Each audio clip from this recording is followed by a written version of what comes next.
अस्सलामु अलैकुम वरहमतुल्लाहि वबरकातुहू। अल्हम्दुलिल्लाहि वस्सलातु वस्सलामु अला रसूलिल्लाह। मोहतरम नाज़रीन किराम, आप सबको मेरी तरफ़ से खुश आमदीद। आज हम सूरतुल बकरा का सबक नंबर 13 और आयत नंबर 29 पढ़ेंगे। कुरान पाक को बिल्कुल आसान अंदाज में सीखने के लिए हमारे साथ जुड़े रहिए और चैनल को ज़रूर सब्सक्राइब कीजिए। तो आइए सबक को शुरू करते हैं। अऊज़ु बिल्लाहि मिनश शैतानिर रजीम, बिस्मिल्लाहिर रहमानिर रहीम। वइज़ क़ाल रब्बुका लिल मलाइकति वइज़ क़ाल रब्बुका लिल मलाइकति इन्नी जाइलुन फिल अर्ज़ इन्नी जाइलुन फिल अर्ज़ खलीफा फिल अर्ज़ खलीफा।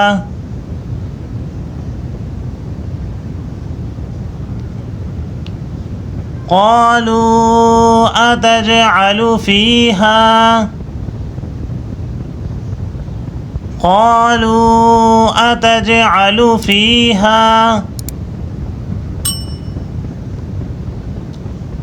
मन युफ़सिदु फ़ीहा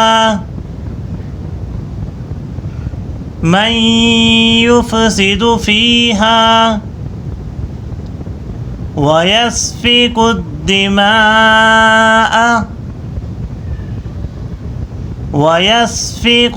الدماء ونحن نسبح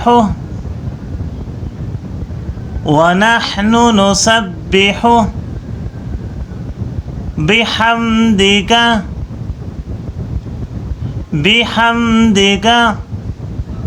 ونقدس لك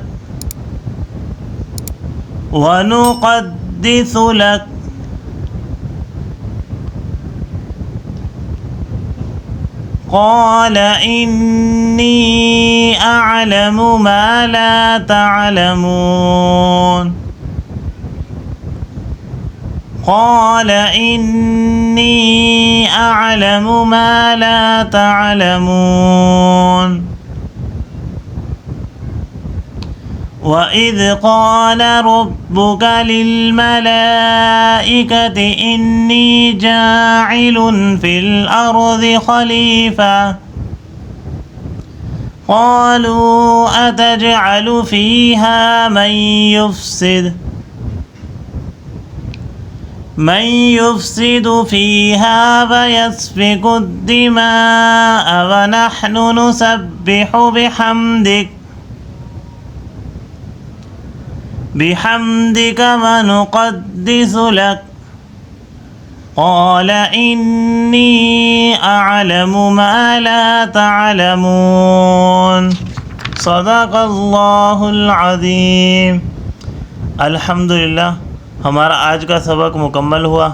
अगर आपको ये सबक पसंद आया हो तो वीडियो को लाइक करें और अपने अहले खाना और दोस्तों के साथ शेयर ज़रूर करें ताकि ज़्यादा से ज़्यादा लोग कुरान पाक पढ़ना और समझना सीख सकें।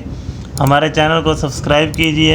मिलते हैं नेक्स्ट सबक में, तब तक के लिए अस्सलामु अलैकुम व रहमतुल्लाहि व बरकातुहू। अल्लाह हाफिज़।